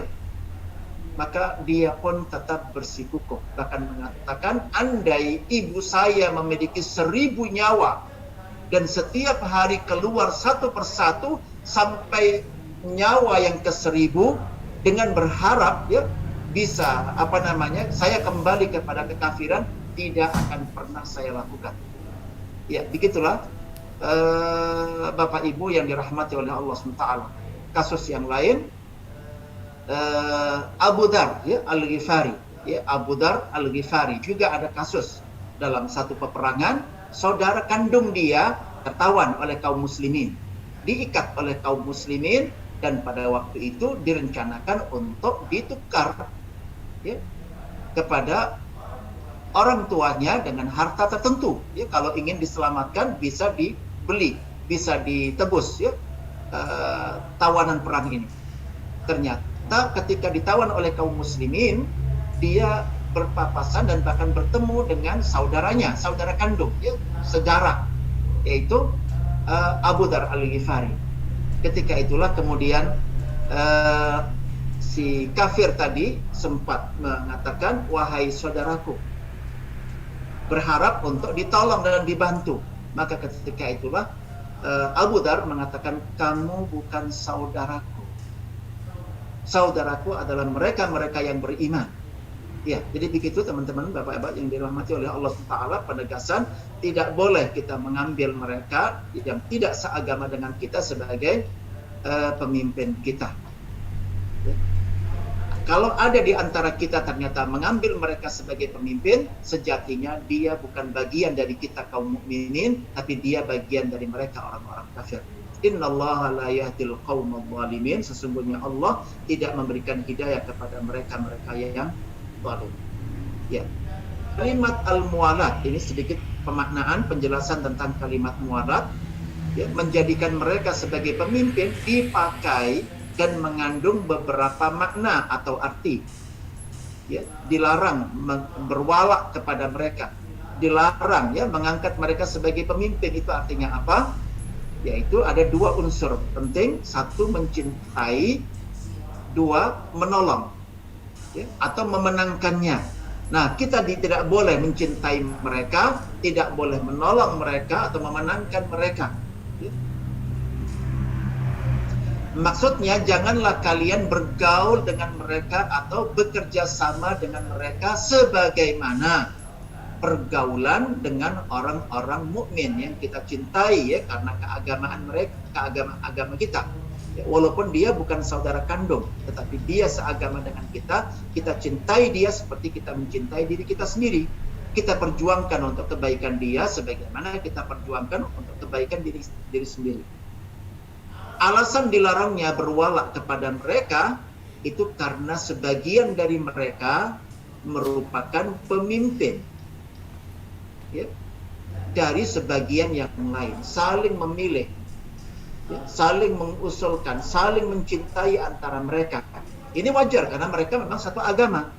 Tapi bahwa kemudian kita seperti ya, memperlakukan mereka seperti orang kita, yang mereka tidak pernah memperlakukan seperti mereka, ini sebagai sebuah kesalahan yang sangat fatal, karena itu kemudian kita dilarang oleh Allah. Di antara bahayanya hal tersebut adalah ketika terjadi persatuan pada mereka dalam melawan dan melecehkan orang-orang yang beriman, maka bagaimana mungkin akan terjadi hubungan wala antara kita dengan mereka. Ya, ini terjadi dalam kehidupan kontemporer kita ini hari ini ya, karena tinggal di berbagai wilayah yang bukan berhukumkan kepada hukum Allah Subhanahu wa taala. Ya, di antara firman Allah Subhanahu wa taala yang cukup tegas terkait dengan tema kita ini adalah pada ayat berikut ya, di surat Al-Maidah ayat 55 dan ayat 56. Di antaranya kita perhatikan di sini firman Allah, a'udzubillahi minasyaitonirrajim, innama waliyukumullahu wa rasuluhu walladzina amanu alladzina yuqimunas salata wa yu'tunaz zakata wa hum raki'un. Di situ ada warna merah. Ya, innama, catatan. Innama itu untuk pembatasan. Ya, kita dibingkai, dibatasi. Sesungguhnya saja waliyukum, wali kalian, waliyukum. Kalau dua, waliyan. Kalau tiga, aulia. Sesungguhnya saja waliyukum, wali kalian itu adalah Allah, Rasulnya, dan orang-orang mukmin yang menegakkan salat dan mengeluarkan zakat, dan mereka senantiasa rukuk. Artinya wali kita itu lebih dari satu. Allah, Rasul, dan orang-orang mukmin. Tetapi yang sangat menarik pada ayat ini bukan innama auliyaukum, tetapi disebutkan innama waliyukum. Digunakan kata mufrad, kata wali ini. Ini para ulama mengatakan ini menunjukkan bahwa Allah saja aslinya ya, sebagai pemimpin kita. Allahu waliyul ladina amanu. Ya. Allah saja. Aslinya ya, bahwa Allah saja. Jika dalam konteks Rasul dan orang-orang mukmin, ya, orang-orang yang mencintai kita, membela kita, menolong kita, berkorban untuk kita, tidak diwakili dengan kalimat aulia. Tetapi isyarat lebih kuat kepada Allah. Aslinya wali kita, pemimpin kita itu hanyalah Allah. Katakan, sesungguhnya penolong kamu hanyalah Allah, Rasulnya dan orang-orang yang beriman, yang mendirikan salat dan menunaikan zakat, seraya mereka tunduk kepada Allah Subhanahu wa ta'ala. Wa may yatawallallaha wa rasulahu walladzina amanu fa inna hizballahi humul ghalibun. Dan barang siapa mengambil Allah, Rasulnya, dan orang-orang yang beriman menjadi penolong mereka, maka sesungguhnya pengikut agama Allah itulah yang pasti menang. Ya, Bapak Ibu yang dirahmati oleh Allah, disinilah kita ditata benar-benar ya, hubungan kita dengan siapa kita bersahabat, dengan siapa kita saling tolong, saling mencintai, ya, mengangkat mereka sebagai pemimpin, ini jelas sekali. Ya, dan siapa yang selama ini menjadi perongrong, kekuatan kaum muslimin ya, adalah mereka-mereka yang memusuhi Allah dan Rasulnya. Dalam ayat yang lain surat Al-Mumtahanah Allah berfirman, ya ayyuhalladzina amanu la tattakhidhu aduwwi wa aduwwakum awliya. Bahwa kita berwali dengan orang mukmin, ya, dia mengakui eksistensi Allah, mengakui beribadah kepada Allah, beriman kepada Allah. Tapi kepada mereka yang memusuhi Allah, tidak masuk akal bahwa kita mengangkat mereka, menjadikan mereka sebagai pihak yang kita cintai, kita tolong, kita bela sedemikian rupa. Ya ayyuhalladzina amanu la tattakhidhu aduwwi wa aduwwakum awliya tulquna ilaihim bil mawaddati wa qad kafaru bima ja'akum minal haq. Hai orang-orang yang beriman, janganlah kamu mengambil musuhku dan musuhmu menjadi teman-teman setia yang kamu sampaikan kepada mereka berita-berita ya Muhammad karena rasa kasih sayang. Padahal sesungguhnya mereka telah ingkar kepada kebenaran yang datang kepadamu. Ya. Allah melarang orang mukmin menjadikan orang musyrik dan orang kafir yang memerangi Allah dan Rasulnya sebagai pemimpin dan ya orang pilihannya, orang dekatnya, ya, orang dekatnya. Kita ingat kasusnya Adam, ya alaihissalam di surga diterangkan bahwa iblis itu musuhmu, maka jadikanlah dia sebagai musuh. Hanya kemudian iblis tampil licik. Dia tidak tampil menyeramkan, tapi dia tampil sebagai penasehat yang seakan-akan tulus sedemikian rupa sampai kemudian terjebak, ya, menjebak Nabi Adam dan Hawa. Keduanya lupa terhadap pesan Allah bahwa iblis itu musuh dan harus dijadikan sebagai musuh, ya, bukan sebagai sahabat, apalagi dijadikan sebagai mustasyar, orang yang diambil nasihatnya, ya, dan pesan-pesannya. Ya, Allah melarang orang mukmin menjadikan orang musyrik dan orang kafir yang memerangi Allah dan Rasulnya sebagai pemimpin dan orang pilihannya. Jika Allah saja mereka musuhi, Rasulnya mereka musuhi, bagaimana mungkin orang-orang itu akan memberikan kebaikan kepada kita? Ayat berikutnya surat Al-Imran, la yattakhidul mu'minuna al-kafirina awliya min dunil mu'minina wa may yaf'al dzalika falaysa minallahi fi syai'. Janganlah orang-orang mukmin mengambil orang-orang kafir menjadi wali dengan meninggalkan orang-orang mukmin. Barang siapa berbuat demikian, niscaya lepaslah ia dari pertolongan Allah. Allah menerangkan bahwa siapapun menjadi orang kafir sebagai penolong dan pemimpin dan meninggalkan orang-orang mukmin, maka dia telah berlepas diri dari Allah dan Allah berlepas diri dari mereka. Jadi dia telah berlepas diri dari Allah, dan ini ada kalimat Allah yang hilang, dan Allah berlepas diri dari mereka. Jadi saling berlepas, ya, saling berlepas.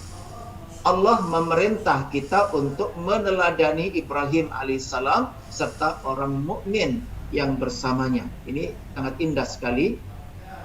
Kanat lakum uswatun hasanatun fi Ibrahim walladzina ma'ahu idh qalu liqaumihim inna bura'a'u minkum wa mimma ta'buduna min dunillah kafarna bikum wa bada bainana wa bainakumul adawata wal baghdha abadan hatta tu'minu billahi wahdah. Ya. Sesungguhnya telah ada suri tauladan yang baik bagimu pada Ibrahim dan orang-orang yang bersama dengan dia ketika mereka berkata kepada kaum mereka, sesungguhnya kami berlepas diri daripada kamu, daripada apa yang kamu sembah selain Allah. Kami ingkari kekafiranmu dan telah nyata antara kami dan kamu permusuhan dan kebencian buat selama-lamanya sampai kamu beriman kepada Allah saja. Ini menarik, ya, bahwa Ibrahim mengumumkan berlepas diri dari mereka, dari kaumnya, termasuk dari orang tuanya, selagi mereka kafir. Tapi jika mereka mau bertaubat dan mau beriman kepada Allah, hilang pelepasan diri dan bergabung kembali menjadi saudara, ya, bahkan diumpamakan sebagai satu tubuh. Ya, ini indah sekali bahwa Nabi Ibrahim walaupun berat, ya walaupun berat, karena pada awalnya Nabi Ibrahim alaihissalam berjanji untuk memohonkan ampunan kepada Allah, tapi kemudian dilarang oleh Allah. Ya. Orang-orang mukmin dilarang memohonkan ampun ketika orang kafir itu meninggalnya dalam kekafiran. Tetapi bahwa jika orang kafir itu masih hidup, boleh didoakan dan itu kesempatan untuk menolong. Ya, begitu pula dipuncai di sini firman Allah, ya ayyuhalladzina amanu la tattakhidu aba'akum wa ikhwanakum awliya'a in istahabbul kufra 'alal iman wa may yatawallahu minkum faulaika humudz zalimun. Hai orang-orang beriman, janganlah kamu jadikan bapak-bapak, bapak kandung dan saudara-saudaramu, saudara kandung menjadi walimu jika mereka lebih mengutamakan kekafiran atas keimanan. Dan siapa di antara kamu yang menjadikan mereka wali, maka mereka itulah orang-orang yang zalim. Tadi saya sebutkan kasusnya Abu Dzar Al-Ghifari, ketika dilobi saudaranya agar melepasnya, dia menolak, mengatakan itu justru meminta kepada sahabatnya mengikat keras-keras, mengikat kuat-kuat. Nanti kita bisa meminta tebusan kepada orang tuanya, karena orang tua dia orang kaya. Kita bisa menggunakan harta mereka untuk kepentingan dakwah dan kepentingan kaum muslimin dan melepas tawanannya ketika itu. Tentunya mengagetkan bagi saudaranya Abu Dzar Al-Ghifari. Qul in kana aba'ukum wa abna'ukum wa ikhwanukum wa azwajukum wa ashiratukum wa amwalun iqtaraftumuha wa tijaratun takhshawna kasadaha wa masakin tardawnaha ahabba ilaikum minallahi wa rasulihi wa jihadin fi sabilihi fatarabbasu hatta ya'tiyallahu bi amrih wallahu la yahdil qaumal fasikin. Katakanlah jika bapak-bapak, anak-anak, saudara-saudara, istri-istri, kaum keluargamu, harta kekayaanmu yang kamu usahakan, perniagaan yang kamu khawatir kerugiannya, dan tempat tinggal yang kamu sukai, harta-hartanya, adalah lebih kamu cintai dari Allah dan Rasulnya, dan dari berjihad di jalannya, maka tunggulah sampai Allah mendatangkan keputusannya, dan Allah tidak memberi petunjuk kepada orang-orang yang fasik. Wajib berlepas diri dari orang kafir meskipun keluarga dekat. Dan inilah sebuah statement yang disampaikan oleh baginda Rasulullah Muhammad SAW dalam sebuah hadis diriwayatkan oleh Imam Bukhari dan oleh Imam Muslim. Rasulullah bersabda, "Inna ala abi fulan laisuli bi awliya wa innama waliyallah wasalihul mu'minin." Sesungguhnya keluarga ayahku, yaitu si fulan, beliau memaksudkan ada satu dari keluarga dekat, ya, dari jalur jarahnya, dari jalur ayahnya. Sesungguhnya keluarga ayahku, ya, bapaknya Abdullah itu keluarga, ya, ayahku, ada, dia memaksudkan satu nama, ya. Sesungguhnya keluarga ayahku, yaitu si fulan, bukanlah para waliku. Dia bukanlah para waliku. Meskipun ada ikatan darah, ya, karena dari faktor ayahnya. Dan para waliku, kata Nabi, hanyalah Allah dan orang-orang mukmin yang saleh, orang-orang muslim yang saleh. Mereka itulah wali. Dan begitu teman-teman sekalian yang dirahmati oleh Allah, penataan yang Allah Subhanahu wa taala berikan kepada dalam tatanan sosial kita begitu indah. Siapa teman, siapa lawan, ya, siapa yang mungkin kita ajak membangun, ya, kekuatan kita untuk menolong agama Allah, menyebarkan kemanfaatan ke seluruh penjuru dunia, dan siapa yang tidak mungkin, ya, bisa kita ajak untuk itu. Wallahu a'lam bishawab. Aqulu qouli hadza wa astaghfirullah li wa lakum astaghfiruhu innahu huwal ghafurur rahim. Assalamualaikum warahmatullahi wabarakatuh. Baik. Suaranya apa masih mengganggu, Ustaz? Enggak apa-apa, moga-moga. Ya. Baik, Bapak Ibu, kita coba tes, ya. Yang mau tanya dipersilakan untuk raise hand. Ada Bu siapa nih? Konza.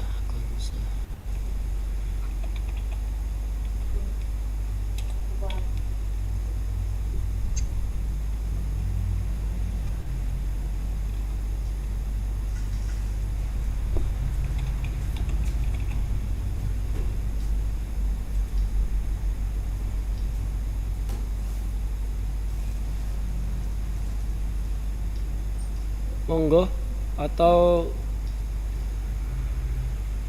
ada yang mau bertanya? Pak Mustaqim bisa buka mute-nya nggak ya?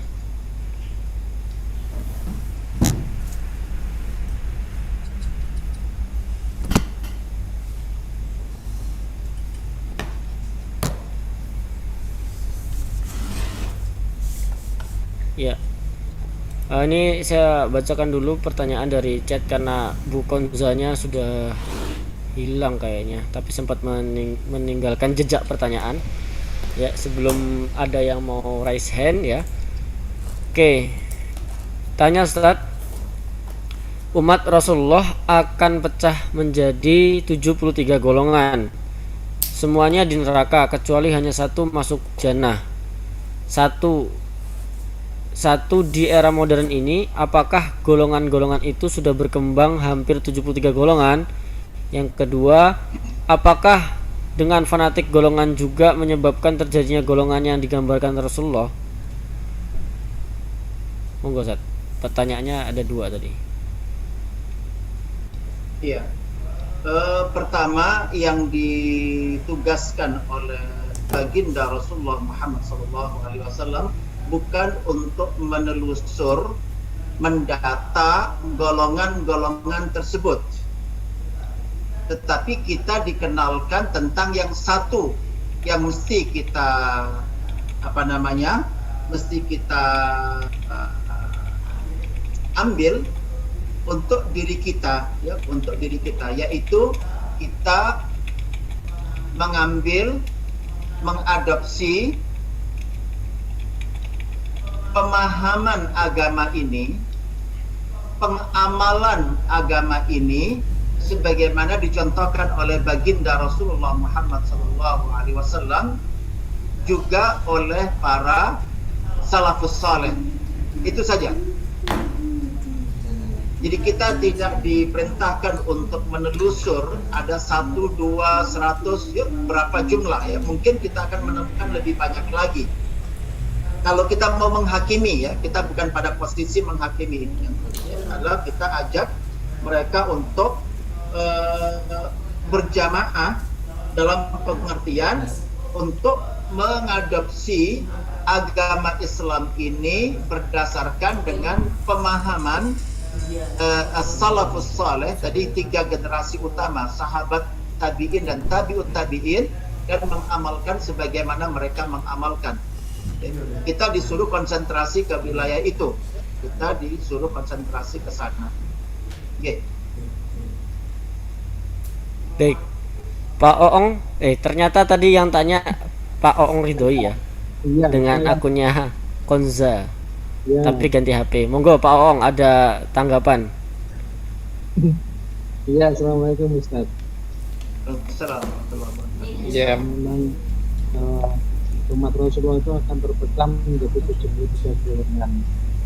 Masih sementara aku sudah saya tanyakan, saya Bisa agak keras Pak, suaranya kurang jelas. jelas.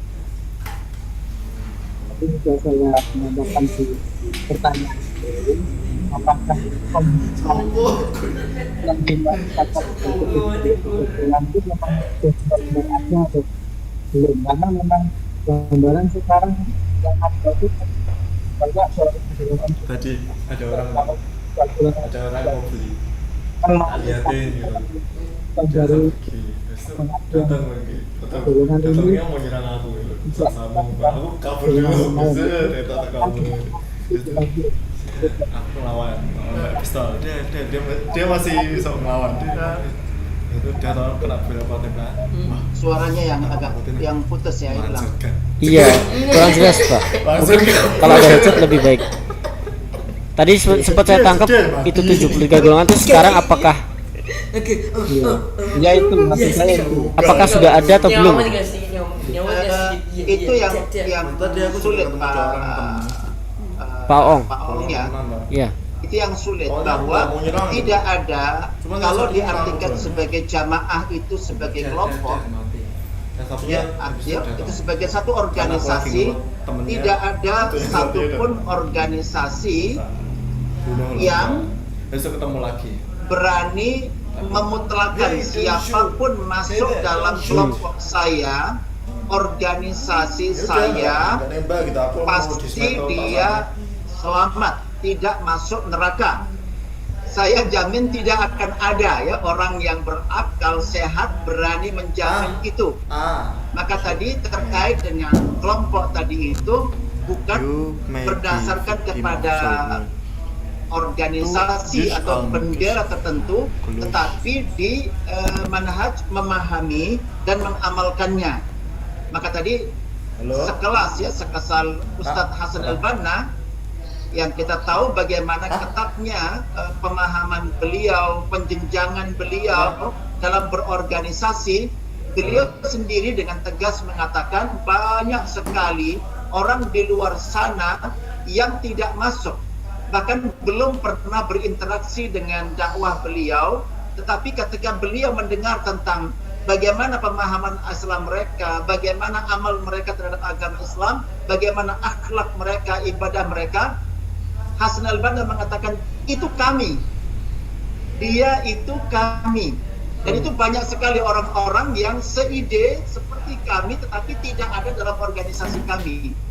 Sementara beliau mengenal di dalam organisasi beliau yang tentunya memiliki jenjang yang luar biasa, itu beliau sendiri mengatakan walaupun dia dan mungkin menempati pos-pos penting di organisasinya, tetapi sejatinya pemahaman dia, keyakinan dia, amalan, akhlak dia sama sekali tidak mewakili. Artinya apa? Dia tidak memutlakkan, tidak berani menjamin siapapun masuk dalam organisasi beliau untuk tidak sesat ya, atau tidak masuk neraka gitu ya. Maka di sini kembali nanti kepada tadi apa yang dikatakan oleh Nabi, ma ana alaihi wa ashabi. Inilah firqah yang benar. Jadi bukan benderanya, bukan kelompok namanya apa, tetapi adalah berkomitmen kepada metode pemahaman yang dimiliki oleh 3 generasi itu dan pengamalannya. Inilah kelompok yang wahiyal jamaah tadi itu ya. Jadi bukan di organisasinya tetapi di standar pemahaman dan pengamalannya. Wallahu a'lam bishawab.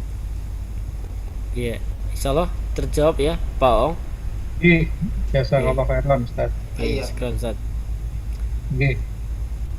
Baik, kita lanjutkan untuk Pak Mustaqim. Bisa bentar.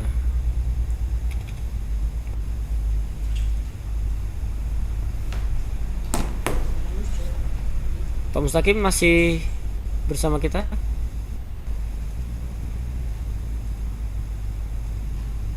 Ya, monggo Pak Mustaqim. Assalamualaikum warahmatullahi wabarakatuh. Waalaikumsalam warahmatullahi wabarakatuh. Ini mohon maaf Ustaz, pertanyaannya di luar materi yang disampaikan. Ya.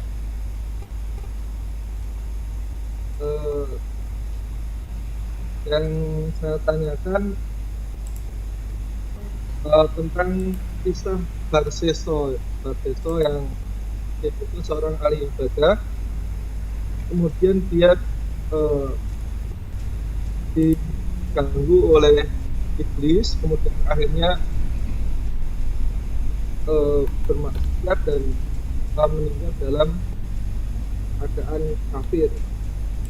Ini apakah merupakan bagian dari penjelasan tafsir surat Al-Hasyr ayat 17 atau itu bagian dari kisah apa Ustaz?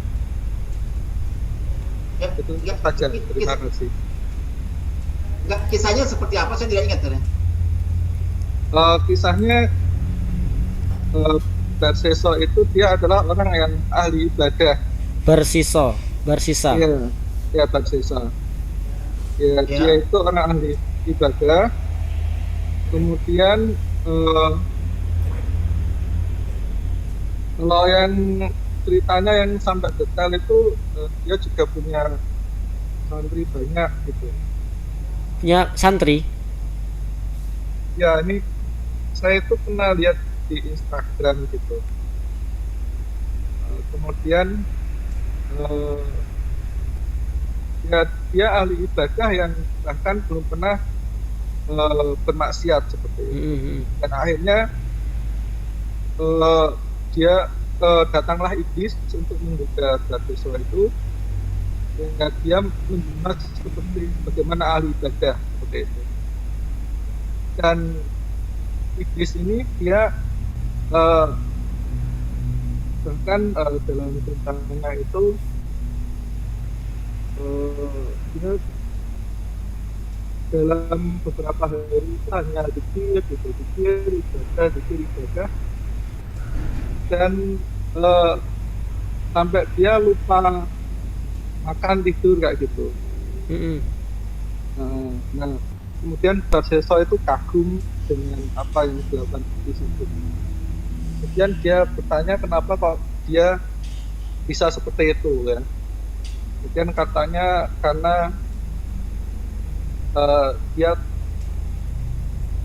takut terpikir dengan dosa-dosanya seperti itu. Nah, kemudian singkat ceritanya kemudian Barsiswa ini kemudian ikut terjerumus untuk kemudian dia mau minum khamr seperti itu. Ya, walaupun sedikit, kemudian akhirnya mabuk kemudian karena yang penjaga warungnya itu seorang wanita, kemudian dia berzina, kemudian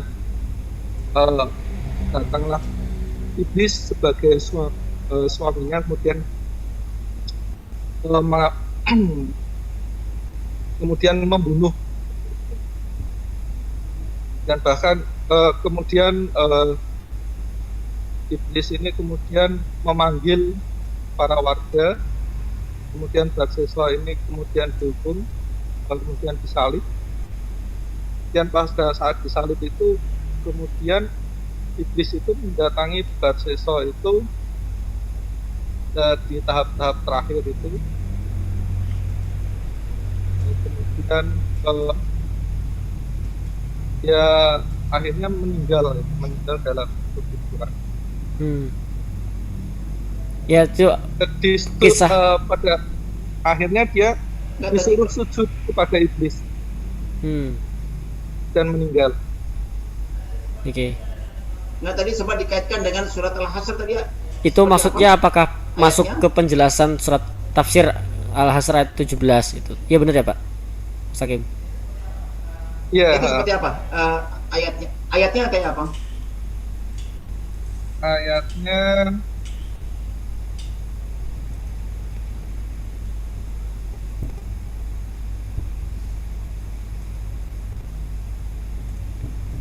Al-Hasr ayat 17 berarti ayatnya, maka kesudahan bagi keduanya bahwa keduanya masuk ke dalam neraka, kekal di dalamnya, demikianlah balasan bagi orang-orang yang zalim. Nggak nyambung ya. Tapi Ya, secara umum begini. Kisah itu saya belum pernah dengar. Pernah dengar kisah itu, Ustaz? Belum Pernah dengar. Belum pernah dengar tentang kisah itu. Ya. Atau mungkin tapi nggak ingat saya ada tentang kisah itu. Tapi secara umum begini Pak Mustaqim ya. Setan sendiri sudah menyampaikan kepada Allah bahwa dia tidak akan pernah bisa menggoda, tidak akan pernah berhasil menggoda hamba-hamba Allah yang ikhlas, hamba yang bersih tauhidnya, ya, yang bersih tauhidnya dan bersih orientasi beribadahnya kepada Allah, tidak akan pernah bisa digoda oleh setan. Ya. Jadi dia hanya bisa menggoda mereka. Maka di sini persoalannya bukan tentang ahli ibadah, banyaknya ibadah dan segala jenisnya, tetapi persoalannya adalah apalagi jika ternyata jenis ibadah yang dimaksud tadi hanya sedikit bagian ibadah yang sifatnya mahdhah. Ya, ada istighfar, ada sholat, ada puasa dan sejenisnya, ibadah yang sifatnya mahdhah. Sementara kita diajarkan oleh agama kita, iya, ada unsur ibadah mahdhah, ada ibadah yang punya dimensi sosial, sebagaimana ada ibadah yang dimensinya kausalitas. Tetapi bahwa di tiga bidang itu kita disyariatkan untuk tulus. Dimulai dari kita melaksanakan ibadah karena ada perintah, dan kemudian ada contoh dari Nabi kita Muhammad SAW, dan itu kita kerjakan lillahi ta'ala semata. Kalau ini yang terjadi, maka tadi bahkan iblis sendiri mengatakan tidak akan bisa menggoda, menjerumuskan orang-orang yang memenuhi kriteria ini. Bahwa kemudian ada tentang orang yang pada masa hidupnya rajin beribadah, tetapi di ujungnya ternyata pada akhirnya dia mengakhiri dengan su'ul khatimah. Justru dia berbuat keburukan dan akhirnya meninggal dalam keburukan itu, dan dia akhirnya masuk neraka. Sebagaimana ada orang yang sepanjang hayatnya dalam dosa, dan di ujung kehidupannya ternyata kemudian mengantarkan dia kepada pertaubatan. Ya, bahkan kisah yang cukup menarik, ya, pembunuh 100 nyawa itu, dia belum sempat melakukan ibadah-ibadah lain selain dia ingin bertaubat, dan itu membuktikan dengan dia mau pindah ke lokasi yang lain, ya, hijrah ke tempat yang lain, dan kemudian meninggal di tengah jalan. Pada akhirnya, ya, dan pada akhirnya hukum dia adalah masuk surga. Ya, maka dari sini kita jangan pernah memutlakkan diri, ya, kita hari ini kita bersyukur mendapatkan hidayah, iya, tapi kita ada kewajiban untuk mempertahankan, dan sebaik-baik mempertahankan hidayah adalah menaikkan, mengupgrade dan senantiasa meminta kepada Allah pertolongan untuk dinaikkan. Itu saja yang memungkinkan kita, ya, sampai dikatakan jangan pernah merasa aman sebelum kita menemukan diri kita ada di tengah-tengah surga Firdaus. Jika kita pada saatnya nanti kita menemukan diri kita sudah di Firdaus, ketika itulah sudah aman.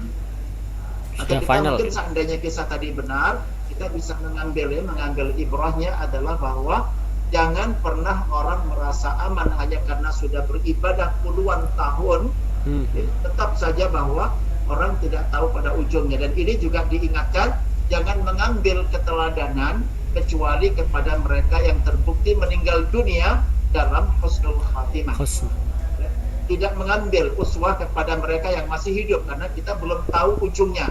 Walaupun kita berharap semua orang yang mendapatkan hidayah dari awal atau di tengahnya, insya Allah diakhiri dengan husnul khatimah. Tetapi bahwa untuk memastikan supaya kita tidak terjerumus melakukan kesalahan, tidak mengambil keteladanan atau uswah kepada mereka yang masih hidup. Bahwa kita saling tolong, kita saling bantu, saling mengingatkan sesamanya, ini kewajiban kita semuanya. Dan hendaklah kita mengambil keteladanan itu dari mereka yang sudah meninggal dunia dan terbukti meninggal dalam husnul khatimah. Wallahu a'lam bishawab. Ya. Baik, insyaallah terjawab ya Pak Mustaqim. Untuk kevalitan kisahnya nanti bisa dicek lagi ke sumber yang dibaca atau yang didengar, ya, karena tadi sempat belum ada kevaliditasannya. Baik, mungkin insyaallah itu semoga terjawab dan kita dapatkan tadi saran-saran dari Ustadz, ya, terkait dengan bagaimana kita upgrade, ya, ibadah yang selama ini kita jalankan dan kita tambah, ya. Jangan fokus juga di ibadahnya, ya, tapi hanya ibadah makdoh, tapi yang sosial dan kausalitas, ya, itu juga lebih banyak harusnya juga kita tambah. Baik, insyaallah itu, dan pertanyaan di chat sudah habis dan belum ada yang raise hand juga, ya, dan waktu sudah 9:30. Untuk itu kita akhiri dulu untuk kajian kita pada malam hari ini. Sebelumnya saya mohon maaf dari panitia atas ketidaknyamanan atau kekurang nyamannya, ya, atas tadi sempat terputus sekitar 7 menit atau 8 menit tadi, ya, dan beberapa arahan-arahan yang tadi di awal juga sempat molor ya. Insya Allah ke depan kita akan perbaiki dan kita coba akan biasakan dengan membuka mic ya. Nanti kita akan biar lebih interaktif, lebih komunikatif. Jadi nanti kalau perlu saran saya disiapkan headset ya, karena kalau tanpa headset memang suaranya agak pecah-pecah ya. Kalau tidak dimaksimalkan kalau nggak dekat nanti dia nggak begitu terdengar jelas seperti itu. Jadi saya sarankan untuk ke depan karena nanti ada sesi kita akan variasi ya, insya Allah banyak menggunakan mikrofon seperti itu. Jadi dimaksimalkan dengan headset insya Allah di pertemuan yang mendatang.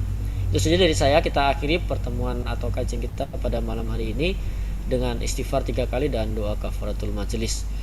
Astaghfirullahaladzim, astaghfirullahaladzim, astaghfirullahaladzim. Subhanakallahumma wa bihamdika asyhadu an la ilaha illa anta astaghfiruka wa atubu ilaik. Ya, terima kasih.